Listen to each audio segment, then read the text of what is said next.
welcome back to the Fitness Starter Kit. The last video in the series was all about how to calculate your perfect macros for your body. So today's video, episode 7, is naturally all about how to track those macros. So today I'm going to be taking you along with me, showing you what I eat and how I would go about tracking all of my macros for every little thing that I put in my mouth and giving you some good tips and tricks along the way. I recently made an entire video about whether or not you even should track your macros and who should and shouldn't track their macros. So if you want my opinion on that, I'll link it up there and down there if you want to go check that out. The TLDR is that there are some potential dangers to tracking macros, mostly the fact that it does have the potential to trigger a negative relationship with food and disordered thoughts and behaviors surrounding food. However, there are a ton of benefits, as I talked about in that other video, so I figured this could be useful for all you people who do want to track your macros. For those of you who don't want to track your macros and or want to learn how to stop tracking your macros so that you can eat intuitively,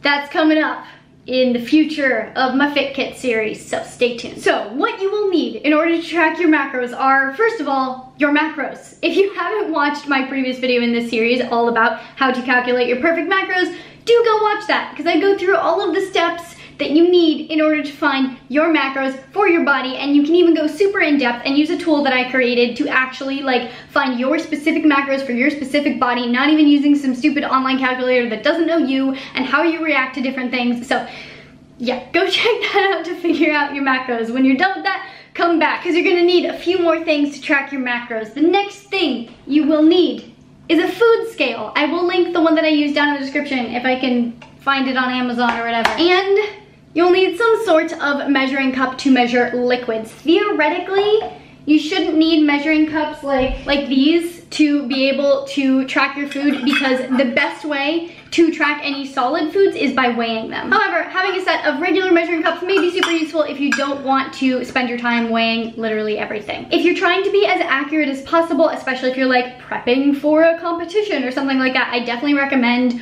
weighing everything that you can, because it is much more precise than sticking things in a measuring cup. When you weigh things, you can account for any little gaps that might happen in the food inside the cup that you wouldn't otherwise see. For example, let's say you're trying to log diced squash and you go onto your app for tracking macros and you type in diced squash and it comes up with, I don't know, 150 calories for 1 cup of diced squash. And so you take your diced squash and stick it in your measuring cup and there you go. It says you have 150 calories of diced squash. But let's say you cut your diced squash into 1-inch cubes, but the diced squash that you're actually using on the app is for 1/4-inch cubes. You're gonna be able to fit a lot more 1/4-inch cubes into a 1 cup measuring cup than you are 1-inch cubes, because there's just gonna be more space surrounding the 1-inch cubes. So you could actually be off by quite a bit, whereas 50 grams of squash is 50 grams of squash no matter how you cut it. If you puree it, if you chop it up, if you just literally take a chunk of squash and stick it on the scale, 50 grams is 50 grams. So if you want to be super accurate, you should weigh everything. The next important thing to note is that almost everything that you track should be weighed and measured uncooked. So if you're trying to track meat or veggies or oatmeal, you should weigh all of the ingredients before preparing them. But Marissa, I just cooked my chicken and I can go into MyFitnessPal and log 4 ounces of grilled chicken. Why is that not okay? Well, the chicken is actually kind of similar to the squash. With the squash,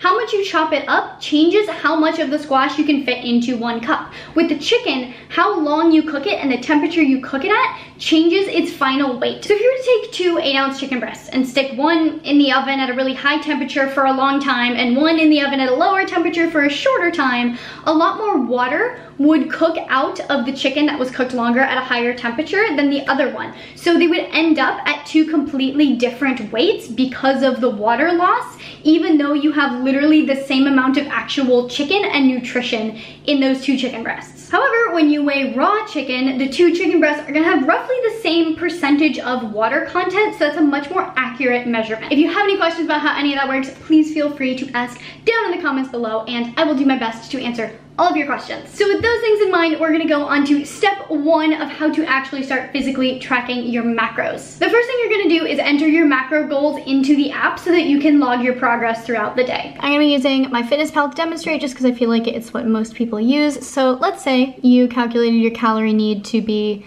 2,000 calories. So you're gonna put that in there and then adjust your macros accordingly. So let's say your carbs were 260 grams, and then your protein goal was 100 grams, and your fat goal is 67 grams. So you match your carbs, protein, and fat grams as closely as you can. Go ahead and enter that, and you're good to go. Then you'll see your goal for the day is 2,000. I currently have 0 food entered, and we're not gonna log exercise. I'll talk about that later. And then it takes whatever food you have from your goal, and so you can see how much you have left for the day. And then if you scroll down to the nutrition tab, you can see the breakdown of protein, carbs, and fat. And as you add food in, the bar will start to fill all the way across until you get to your goal at the end. Step 2 is to literally log every single thing that goes into your mouth. Now comes my favorite part, the demonstration. I'm really hungry, so I'm really excited to start cooking my breakfast. Since I'm extremely hungry, I'm actually gonna snack on one of these bars as I make breakfast, so I'm gonna go ahead and log this right now. Packaged food, you will come to find, usually has a barcode on it. The nifty thing about calorie tracking apps is most of them have a barcode scanner, and so you can just scan it, and as long as someone has input the macros for this already, it'll just automatically log it for you, and you don't have to input anything manually. I'm gonna be making an egg scramble with some veggies and salmon. So I have prepped the veggies. Now it's time to weigh them so that I can start sauteing them. So we have our scale, and then I have the lightest bowl that I could find in my kitchen. I'm gonna place that on there and then 0 it out. We'll go ahead and weigh the kale first. So it says I have 30 grams of kale. So I'm gonna go into MyFitnessPal, add food, search for kale. So here it says kale raw. So I have raw kale, so that's the one that I wanna go with. And this measurement is in ounces. So I'm going to switch the unit on my scale to ounces. So now we see that I have 1 ounce of kale, so I will make that 1 because I have 1 ounce here, so 1 ounce, and log that. I'm gonna 0 out the scale again so that I can add the onions. Now I have 1.3 ounces of onions, so I'm going to add that.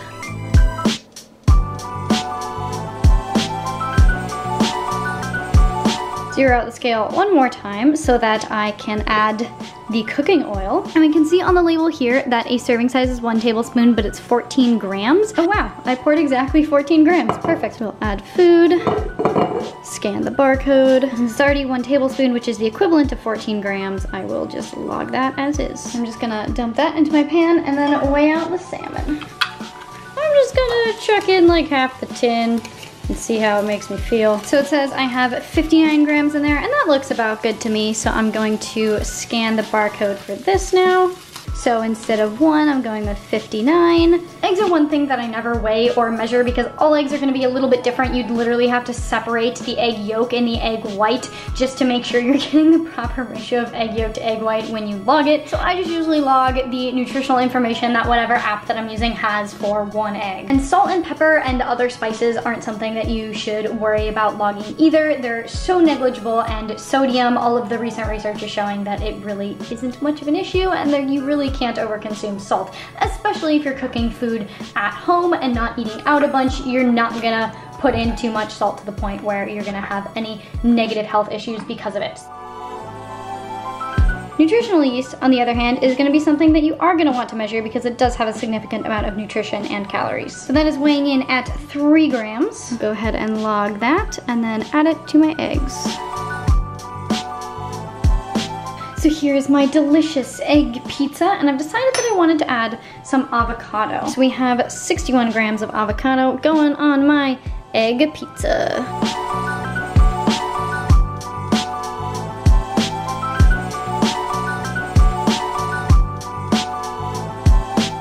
So the final macro count for this breakfast is 48 grams of protein, 31 grams of carbs, and 55 grams of fat, for a total of 817 calories. In case you're wondering, yes, this is usually about how big my breakfasts are. I am out for a walk, so I figured now was a good time to talk about why you should not add calories back for exercise. If you use a good macro calculator when you're calculating your macros, it takes your exercise into account already. So you'll notice one of the most frequently used ones is the Iifym calculator. It asks you not only how active you are, but also what your exercise is like. So it's already calculating in those calories for you and averaging them out over the week. So if you're basically sedentary military and have a desk job, but you work out very intensely for an hour, 3 days a week, you put that into the calculator and it distributes those extra calories that you burn during your 3 intense workouts over the entire week. So let's say that given your height, age, weight, etc., it calculates that you're gonna burn approximately 300 calories per workout.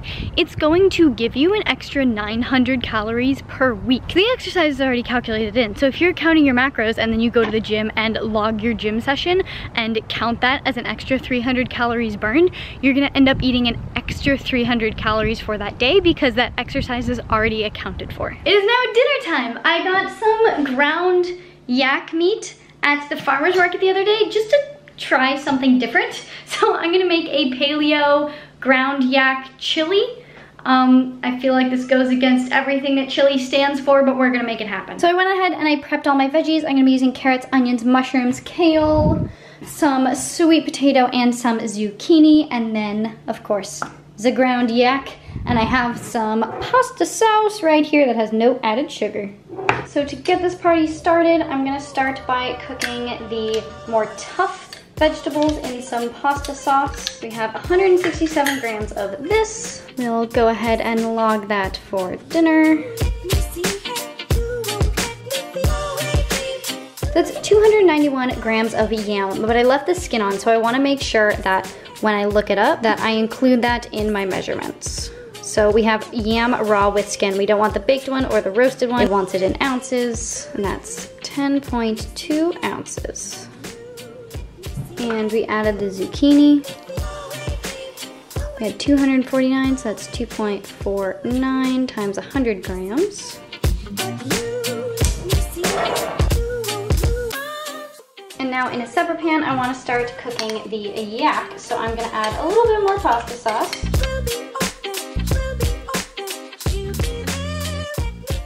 And I'm going to add some of the yak. So we now have 12.6 ounces of yak. Never thought I would say that. So searching for ground yak, we have organic grass-fed yak, which is exactly what I have.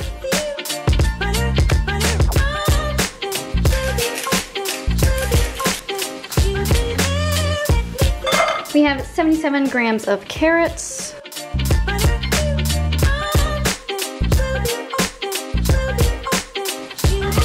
.48 grams of chopped mushroom.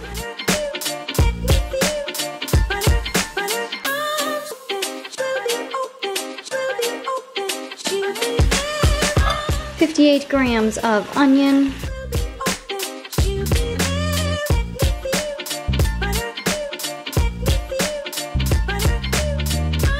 And 2.1 ounces of kale.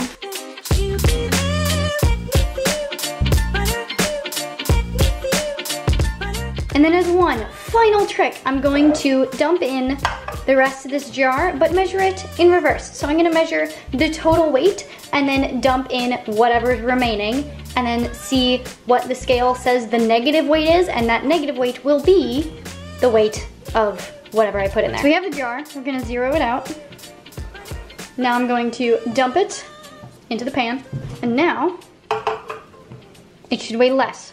It's negative 5.5 ounces, which means everything I dumped in there is 5.5 ounces. So going to log 5.5 more ounces of the sauce. This is looking pretty darn good, if I may say so myself. Oh my goodness. At this point though, you're probably going, Marissa, how the heck do you plan on eating all that food that you just logged? Well, I realized about halfway through that there's no way I'm gonna be able to eat all of that tonight. Also, I clearly went way over my macros. So I think what I'm gonna do is change how I log this. I'm gonna delete everything that I have and relog it as its own recipe so that I can log just a portion of the recipe. So if I end up eating half, then I can just log the recipe by 0.5 and it'll be perfect. I'll show you how to do that in just a second. Okay, here's my portion for tonight. Here's what I have left over. I'd say that's fairly even. So when I put it in the recipe, I will be eating half the recipe. I added a little bit of avocado just to top it off, logged it. I figured you guys didn't need me to show you how to log avocado for a second time, so it's just there now. So as far as turning my dinner into a recipe goes, I screenshotted all of the ingredients, and then what I'm gonna do is just enter them into a new recipe. I'm gonna call it yak chili, and 2 servings because I split it into 2. And then I'm just going to go through and literally add all of the ingredients that I did in my dinner. So the first one was the pasta sauce.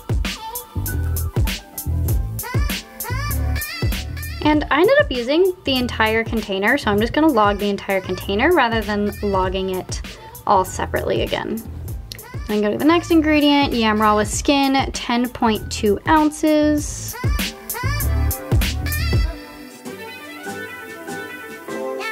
And I'm just gonna continue to do that for every single ingredient.